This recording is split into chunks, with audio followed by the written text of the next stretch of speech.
मेरी तरफ से आप और आपके अपनों को सलामती, रहमत और करम हो। मोहसिन अकरम मेरा नाम है। और अगर आप ये वीडियो मिस करेंगे, खास करके अगर आप या आपका कोई भी अपना किसी भी किस्म का कोई एमसीक्यूज बेस्ड कंपैरेटिव इम्तिहान देने वाला है, लाइक पीपीएससी, खास करके PPSC, KPSC, BPSC, SPSC, FPSC, NTSC या पीटीएससी या कोई भी एमसीक्यूज वाला इम्तिहान देने वाला है, आप लोग या कोई आपका अपना, अगर वो इस वीडियो को मिस करेंगे या स्किप करेंगे इसके कुछ पार्ट्स को, तो यकीन करें नुकसान उन्हीं का होगा नुकसान, ठीक है।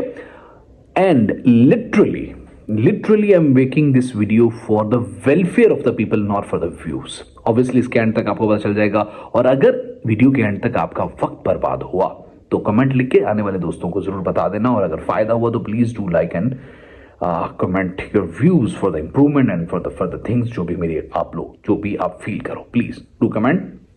लेट्स टॉक अबाउट इट के पीपीएससी या ये जो कंपैरेटिव इम्तिहान होते हैं ये ऐसे ही क्यों होते हैं कि जिनमें जीके पूछा जाता है। सबसे पहले इसको समझना जरूरी है आपको, बाकी चीजें साथ साथ में हम क्वेश्चन वाइज लेके चलेंगे।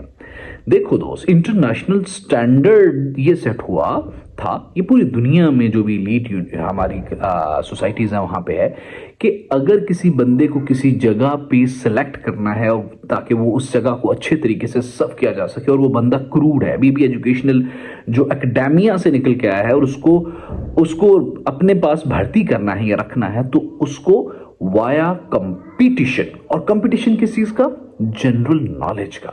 जनरल नॉलेज क्या होता है? Let's discuss it for the firstly, ताकि आपको समझ आए कि देखो, जनरल नॉलेज आपकी सराउंडिंग्स के अंदर आपसे रिलेटेड जितनी भी डेवलपमेंट्स होती हैं, लाइक अगर आप चीन में बैठे हो तो चीनी कल्चर, चीनी जुबान और चीन से मुतालिक जो है साइंस बेस्ड चीजें होंगी, और इस तरह से उस स्पेसिफिक कैटेगरी के अंदर उस स्पेसिफिक सफेयर के से मुतालिक आपसे जनरल नॉलेज पूछा जाएगा, ठीक है।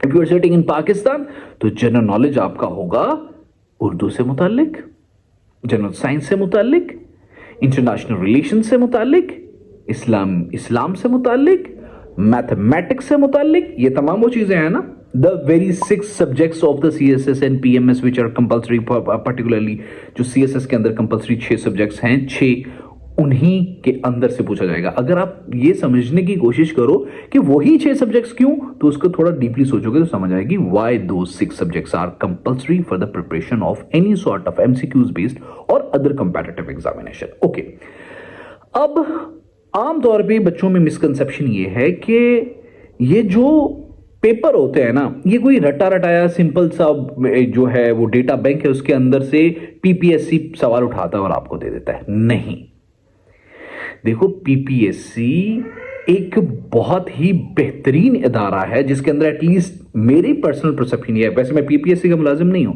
पीपीएससी के अंदर करप्शन 0% है और वो वक्त के साथ अपने आप को अपडेट कर रहा है। एक टाइम था जब आप पास पेपर पढ़ के उसको क्वालिफाई कर लेते थे, आज भी पास पेपर जरूरी हैं बट उसको एंड पे रखते हैं। बहुत अहम बात यह है, जनरल नॉलेज वाले हम सवाल को टैकल कर रहे हैं ना, कि कोई भी इदारा जब आपको रिक्रूट करता है तो सबसे पहली बेसिक प्री रिक्विजिट ये है कि आप कितने रिसर्च बेस्ड हैं, कितने इंटेलेक्चुअल हैं, आपकी रिटेनिंग कैपेसिटी कितनी है, और आप चीज़ों को कैसे कंप्रीहेंड करते हैं और उनको कितनी देर तक किस तरीके से डाइजेस्ट करते हैं। ये तमाम बातों का ताल्लुक आपके पेपर के साथ है। कैसे है? देखो दोस्त, किसी भी सीट पे सर्व करते हुए आपको इन तमाम चीजों से, इस प्रोसेस से गुजरना पड़ता है। So what ever you read, आप IBES पढ़ते हो, आप एडवांस पढ़ते हो, आप डोगर पब्लिशर्स पढ़ते हो, आप JWT पढ़ते हो, या कोई भी वन लाइनर या MCQs बेस्ड किताब पढ़ते हो, वैसे इसको मैं एंड पे रखूंगा, आपको समझ आएगी what you are suppose to read and how you are suppose to prepare for these exams. खैर, आप इनमें से जो कुछ भी पढ़ते हो, अगर आप खाली पढ़ते जा रहे हो ना, तो आपको फायदा नहीं होगा, यह 0 के बराबर होगा। और अगर आप गैप्स के साथ पढ़ रहे हो तो बिल्कुल भी फायदा नहीं होने वाला, क्योंकि इंसान की मेमोरी रिटेनिंग कैपेसिटी खास मुद्दत के बाद तक होती है, उसके बाद वो वापस 0 पे चला जाता है। जनरल नॉलेज के अंदर एक ट्रिक ये भी है कि जनरल नॉलेज किसी एक सब्जेक्ट का नाम नहीं है, it is the combination of different subjects. ठीक है, तो ये कॉम्बिनेशन आप उर्दू पढ़ते हो, अगर तो उर्दू मुसलसल पिछले 6 महीनों से पढ़ रहे हो तो याद होगी। लेकिन जब आप उर्दू के साथ अगला एमसीक्यूज आपको कंप्यूटर का आएगा तो क्या होगा, वो उनकी लड़ाई हो जाएगी उर्दू और कंप्यूटर की। सो ये बहुत ट्रिकी है, इसको पास करना थोड़ा ट्रिकी है। हम इंशाल्लाह इसी वीडियो के अंदर हर चीज कवर करेंगे। लेट्स टॉक अबाउट स्टेप 2, कैसे पढ़ना है। पढ़ना तो सभी लोगों ने, अगर एक एप्लीकेशन जैसे पीरा जो STU पीरा की जॉब आई हुई थी, उसके अंदर 76,000 लोगों ने अप्लाई किया हुआ था। सब पढ़ रहे थे कहीं ना कहीं, कुछ ना कुछ, कोई सुन के तैयारी कर रहा था, कोई पढ़ के तैयारी कर रहा था, कोई प्रैक्टिस से तैयारी कर रहा था। कैसे पढ़ना है, it's a very important question. और अगर आप इसको डील नहीं सही तरीके से कर पाएंगे तो आप पास करना काफी मुश्किल हो जाएगा। Let me explain it. अगर मैं आपसे पूछूं कि इस नबी करीम सल्लल्लाहु अलैहि वसल्लम कब पैदा हुए थे, तो आप बताएंगे। अगर मैं उसके बाद फौरन पूछूं कि मौलाना हाली जो थे उनकी किसी किताब का नाम बताएं, और फौरन मैं पूछूं कि 2 और 2 4 और 2 6 और 2 8 और उसको मल्टीप्लाई कर दो 9 से, उसको मल्टीप्लाई कर दो 11 से, किसी भी लफ्ज से, और उसके बाद मैं पूछूं कि एडेक्वेट का सिनोनियम क्या है, और उसके बाद मैं फिर आपसे पूछूं किसी भी दूसरे सब्जेक्ट से मुतल्लिक, हाँ, मरकरी का नियरेस्ट प्लेनेट कौन सा है। ये अलग अलग सब्जेक्ट से मैंने एक एमसीक्यूज पूछा। नाउ रिकॉल कि मैंने सबसे पहला एमसीक्यूज कौन सा पूछा था, तीसरा वाला कौन सा था। आपको जहन पे जोर डालना पड़ेगा, कम से कम इन 5-6 सवाल एमसीक्यूज या वन लाइनर्स के अंदर से याद करने के लिए। ठीक है, अगर आप, साइकोलॉजी ये कहती है कि अगर आप मल्टीपल सब्जेक्ट से पढ़ते जाएंगे तो दिमाग की रिटेनिंग कैपेसिटी, उसको याद रखने की जो अहलियत है वो कमजोर पड़ती जाएगी। कैसे पढ़ना है, सब्जेक्ट वाइज पढ़ना है। मतलब अगर आप पिछले 1 महीने से या पिछले 15 दिनों से कोई एक सब्जेक्ट पढ़ रहे हैं तो उसी को पढ़ना है, उसके शॉर्ट नोट्स बनाने हैं। अगर ये पैटर्न फॉलो नहीं करोगे तो नहीं होगा पास। 20 पेपर भी लड़के और लड़कियां दे के आते हैं, कहते हैं भाई हमारी तो किस्मत ही बुरी है, ट्रांसपेरेंसी नहीं है, नौकरी नहीं है, भाई अपने फ्लास तुम ठीक करते नहीं हो। सबसे पहली बात यह है कि आपने सब्जेक्ट वाइज वन लाइनर्स पढ़ने हैं। सब्जेक्ट वाइज प्रिपरेशन करेंगे तो ही यह होगा। सबसे पहली बात, वन लाइनर्स पढ़ने हैं, सेकंड रिवीजन देंगे तो वेरी गुड। दूसरी बात, दूसरा स्टेप इसका यह है, उस सब्जेक्ट के सबसे पहले नोट्स बनाने, पेंसिल के नीचे से गुजारने हैं। अब जब वो सब्जेक्ट खत्म होगा तो आपने अगला सब्जेक्ट पकड़ना है। मतलब पहले पाक स्टडीज को पकड़ लिया, फिर इस्लामियत को पकड़ लिया, फिर उर्दू को पकड़ लिया, फिर मैथमेटिक्स को पकड़ लिया, और जो सबसे कमजोर है, ये बहुत इंपॉर्टेंट बात है। आमतौर पे स्टूडेंट वही इसी सब्जेक्ट को ज्यादा फोकस देता है, उसी को पढ़ता रहता है जो उसे आता होता है, और उसको इन डेप्थ पढ़ना शुरू कर देता है। CSS में नाकामयाबी की 80 से 90% वजह यह है कि स्टूडेंट्स सब्जेक्ट्स में बैलेंस नहीं रख पाते। उनका जो कमजोर सब्जेक्ट होता है उस पर वो उतना फोकस नहीं कर पाते जितना दूसरों पे। मतलब आपने बैलेंस के साथ चलना है। तमाम तरह सब्जेक्ट्स, जितने भी सब्जेक्ट्स हैं, आमतौर पे यही 6 हैं कंप्यूटर ऐड करके, या ये इंपॉर्टेंट जो सब्जेक्ट्स आमतौर पे जीके के जो पेपर होता है उसके अंदर शामिल होते हैं। सो पहला स्टेप ये कि आपने उसको पढ़ना है सब्जेक्ट वाइज। दूसरा स्टेप ये कि आपने उसके नोट्स बनाने हैं। It's very important. नोट्स के बगैर तैयारी मुकम्मल नहीं होगी, और अगर आप नोट्स नहीं लेट्स से बना सकते, बुरी बात है। लेकिन इसका अल्टरनेटिव ये है कि आप हाइलाइटर से तमाम तर इंपॉर्टेंट चीजों को, मतलब जो पढ़ा है, कम से कम कच्ची पेंसिल से या हाइलाइटर से उसको हाईलाइट करते जाएंगे। मतलब अगर कायदे आजम 1947 में पैदा हुए थे, लाइन ये है, कायदे आजम जब भी पैदा हुए थे, मुझे याद करना पड़ेगा दोबारा से, पाकिस्तान 1947 को बना था, तो आपको पाकिस्तान और 1947 इन दोनों को अंडरलाइन करना है या हाईलाइट करना है, ताकि अगली रीड देने पे आपको पूरे एक्स्ट्रा लफ्ज ना पढ़ने पड़े, खाली 1947 और पाकिस्तान से समझ आ जाए कि भाई ये बस सही है। और जब आप उसको सेकंड या थर्ड रीड देंगे एग्जाम डे के करीब, तो ट्रस्ट मी ये वो थोड़ा बेनिफिशियल होगा। ये 2 स्टेप है। तीसरा स्टेप कौन सा है? तीसरा स्टेप है प्रैक्टिस। अगर आप पीपीएससी का किसी पेपर के प्रैक्टिस किए बगैर चले गए हैं और आपको लगता है मैं पास हो जाऊंगा, मुश्किल है, हो सकता है तुक्का लग जाए, लेकिन प्रैक्टिस आपको करनी पड़ेगी। और कोई भी एकेडमी ज्वाइन कर लें, मतलब वहां पे मोक्स दें। इन 3 स्टेप्स में से अगर आप कोई एक स्टेप भी मिस करेंगे, पछताएंगे दोस्तों। सवाल नंबर 3, पीपीएससी, एडवांस्ड और दूसरों के पास्ट पेपर पढ़ने का कोई फायदा है या नहीं? बिल्कुल है, लेकिन सारे पढ़ने का बिल्कुल फायदा नहीं है। आप 1 लाइनर से तैयारी शुरू करेंगे और पीपीएससी की वो किताब जो उन्होंने ज्यादातर ऑब्वियसली विद ड्यू रिस्पेक्ट उन्होंने पैसे कमाने के लिए पब्लिश की हुई है और फैसिलिटेट करने के लिए, ओवरऑल सबको फैसिलिटेट करने के लिए पब्लिश की है, ठीक है। तो आप एडवांस या कोई भी पीपीएससी के पास पेपर्स वाली किताब में से सिर्फ मुतलका जो भी जिस भी चीज का आपने पेपर देना है, उस पेपर की, उस पोस्ट के पास पेपर को जो भी पिछले सालों में के हुए होंगे उनसे गो थ्रू होंगे।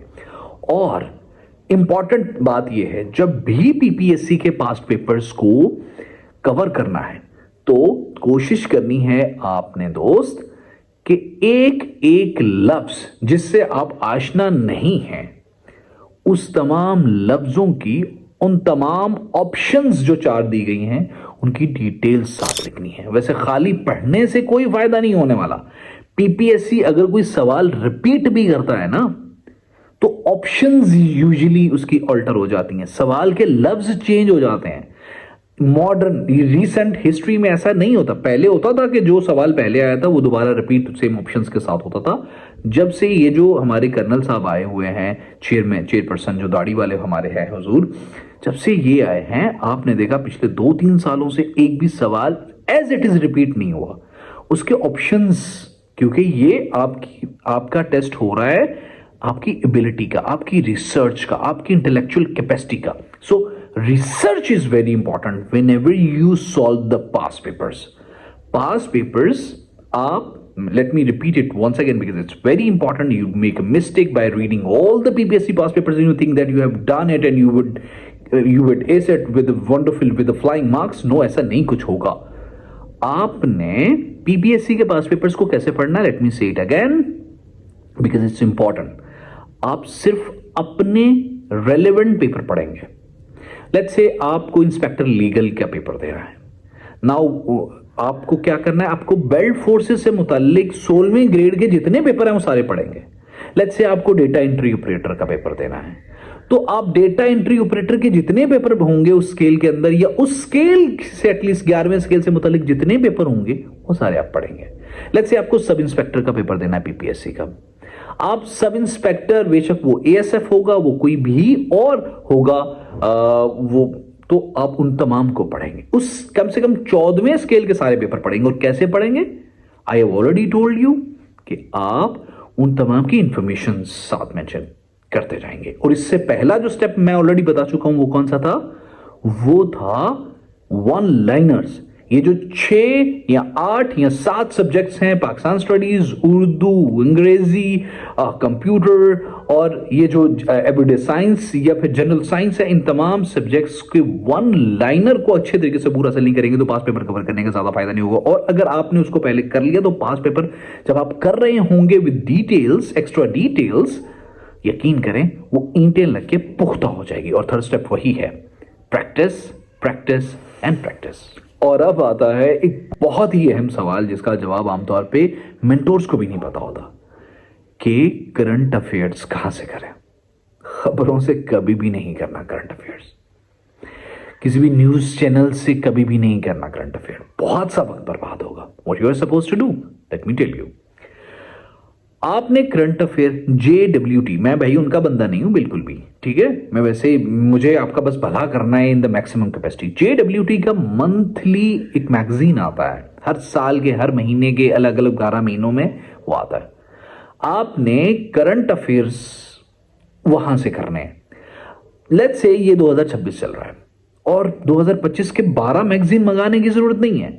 2025 का ऑल इन वन आएगा, वो आपने उठा लेना वहां से। उसके अंदर एंड पे एमसीक्यूज का पोर्शन बना होगा मंथ वाइज। आई होप ये आपको समझ आ रहा है, तो उसको कवर करना है। और 2024 का भी कोशिश करना है कि जो इंटरनेशनल इंपॉर्टेंट डेवलपमेंट्स हैं उसको हाईलाइटर के साथ हाईलाइट करके पढ़ना है।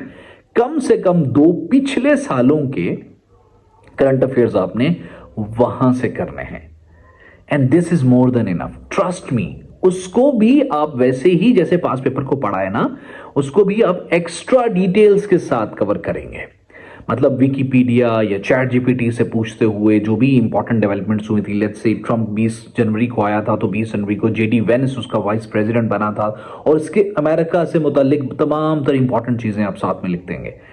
Additional information is very important because it represents your research and your analytical approach. And now let's talk about one of the most important question which is asked by Pakistani students और जिसका जवाब आमतौर पे mentors usually गलत ही देते हैं। खैर मैं कोई मेंटोर नहीं हूँ, आखिर मैं कोई ऐसी चीज़ सूर नहीं बेचूंगा भाई मेरी क्लासेस लो, मैं कोई बहुत पहुंची चीज़ हूँ। I have qualified a lot of papers, लेकिन मैं पढ़ाता बढ़ाता पैसे, मैं इल्म बेचता नहीं हूँ। खैर That question is about Dawn newspaper and English newspapers. देखो, हमेशा एक किस्म की मेंटेलिटी एग्जिस्ट करती है। एक टाइम था जब किताबें पढ़ने को नहीं मिलती थी, लोगों के पास सोर्सेज नहीं होते थे, लोग एक्सेस करते थे। आज दौर मुख्तलिफ है, आज इतने सोर्सेज हैं, पहले मिलना मुश्किल था, अब उसमें से इंतखाब करना मुश्किल है। इतने पब्लिशर्स हैं, इतना मटेरियल पड़ा हुआ है, वही बंदे लोग क्वालिफाई करते हैं जो स्क्रूटनाइज करके सही चीज को सही वक्त पे पढ़ते हैं। किसी भी एक चीज के बारे में, मैं जब सीएसएस करने एक एकेडमी में गया था तो वहां पे एक डीआईजी साहब हमें पढ़ाने आए थे, और पहले दिन जो उन्होंने बात कही थी, that was the core of any sort of preparation of any sort of competitive examination. और पता हो क्या था? वो ये थी कि उन्होंने कहा था, बेटा आप लोगों ने किसी भी चीज के बारे में सब कुछ नहीं जानना, बस आपने सब कुछ के बारे में कुछ कुछ जानना है, और सब कुछ के बारे में ऑन एवरेज और अबव द एवरेज जानना है। And that was about the entire preparation of any sort of comparative examination. खैर, डॉन न्यूज़पेपर पढ़ना चाहिए कि नहीं? यस, अगर आपके पास जेडब्ल्यूटी, फॉरेन अफेयर्स और या फिर मैगजीन, ये जो इकोनॉमिस्ट मैगजीन्स हैं, वीकली मैगजीन्स, ये अगर आप नहीं अफोर्ड कर सकते तो आपको डॉन हफ्ते में 2-3 दिन तो जरूर पढ़ना चाहिए। और डॉन को सॉफ्ट में पढ़ लें तो वेल एंड गुड। और डॉन को कैसे पढ़ना है? बिल्कुल वैसे ही जैसे आपने पास पेपर कवर किए थे। मतलब आपने विकिपीडिया से, चैट जीपीटी से हर लफ्ज का मतलब और उससे मुतालिक जो एडिशनल इंफॉर्मेशन थी वो भी साथ में कवर करनी है। और अगर आप ये सब कर लेंगे तो वेल एंड गुड। अगर आप डॉन नहीं पढ़ सकते तो क्या करना चाहिए? अगर आप डॉन नहीं पढ़ सकते, डेली लेना और इतना बर्डन, घर के काम वगैरह वगैरह, तो बेस्ट ये है कि आप जेडब्ल्यूटी मंथली जो आता है वो पढ़ें। कोशिश करें कि इंपॉर्टेंट और एशिया से रिलेटेड जो आर्टिकल्स होते हैं द इकोनॉमिस्ट और फॉरेन अफेयर्स मैगजीन के अंदर जो वीकली होता है वो जरूर पढ़ें। और जेडब्ल्यूटी तो आपको पूरा पढ़ना चाहिए, और उसके अंदर जो इंपॉर्टेंट जो भी डेवलपमेंट्स होंगे obviously as a student you would come to know. इस तरह से आप फॉरेन अफेयर्स पढ़ें, इकोनॉमिस्ट से मुतालिक पढ़ें, जो भी एशिया या पाकिस्तान से मुतालिक मेजर डेवलपमेंट्स होंगी या इंटरनेशनल मेजर डेवलपमेंट्स होंगी उनको भी वैसे ही पढ़ेंगे, मतलब एक्स्ट्रा डिटेल्स के साथ। या फिर आप डॉन पढ़ेंगे जो कि आपकी ना सिर्फ जनरल नॉलेज बढ़ाएगा बल्कि आपकी वोकैबुलरी, आपकी कंप्रीहेंशन, आपकी रीडिंग्स और राइटिंग स्किल्स को इनहेंस करेगा अगर डिस्क्रिप्टिव पेपर देना है किसी भी तरीके से। So English reading is must if you are preparing for above 14वें स्केल से ऊपर की किसी भी पेपर की तैयारी कर रहे हैं, 14वें स्केल के करीब करीब, तो English reading is mandatory and compulsory. And last but not least, सबसे अहम चीज है आपकी प्रैक्टिस। पीपीएससी का पेपर या कोई भी नेगेटिव मार्किंग वाला पेपर अगर आप देना चाहते हैं, वैसे मैंने पीपीएससी से मुताल्लिक पहले एक वीडियो बनाई हुई है, पीपीएससी सेंट्रिक स्पेसिफिकली मैं एक वीडियो बना दूंगा कि नेगेटिव मार्किंग वाले पेपर में किस तरह से आपने ब्रैकेट्स को लेके चलना है। मतलब आप थोड़ा सा मैं इसमें हिंट दे दूं कि पीपीएससी के हमेशा पास्ट पेपर जो हुआ था पिछला, उसका जो है वो चेक करना है लास्ट टाइम मेरिट क्या बना था। अब आपने उस मेरिट से 15 से 25 सवाल ऊपर करके आने हैं। लेट्स से अगर आपको कोई गलत होगा भी तो आप उसमें एडजस्ट कर पाएंगे।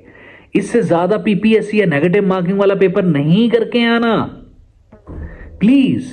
वो नेगेटिव मार्किंग में 0-1 वाले भी लोग आते हैं। खैर, इट्स अनदर थिंग। आखिरी काम जो आपने करना है वो ये है, I am sorry for the deviation because it was important as well. जिन लोगों ने मेरी वो वीडियो नहीं देखी तो मैं ये नहीं कहने वाला वो जरूर देख लेना, मुझे व्यूज मिलेंगे, नहीं, ऐसा कुछ नहीं है। आखिरी काम क्या है? प्रैक्टिस है वो। अब प्रैक्टिस कैसे है?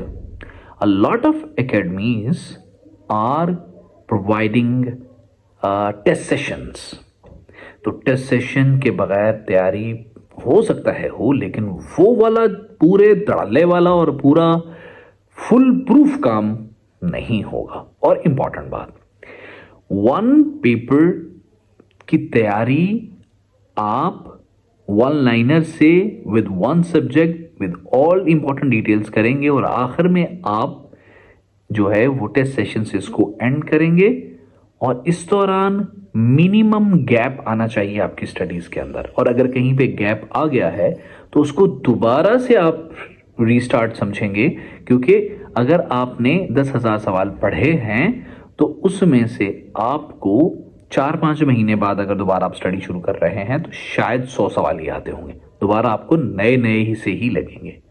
So this was all about PPSC. If you have any sort of question regarding PPSC and other MCQs based comparative examination, do ask me into the comments and I'll try to answer as soon as possible. Pakistan पाइंदाबाद दुआओं में मेरे वालिद साहब को याद रखिएगा और इस पूरी दुनिया के लिए दुआ फरमाइएगा। अस्सलाम वालेकुम।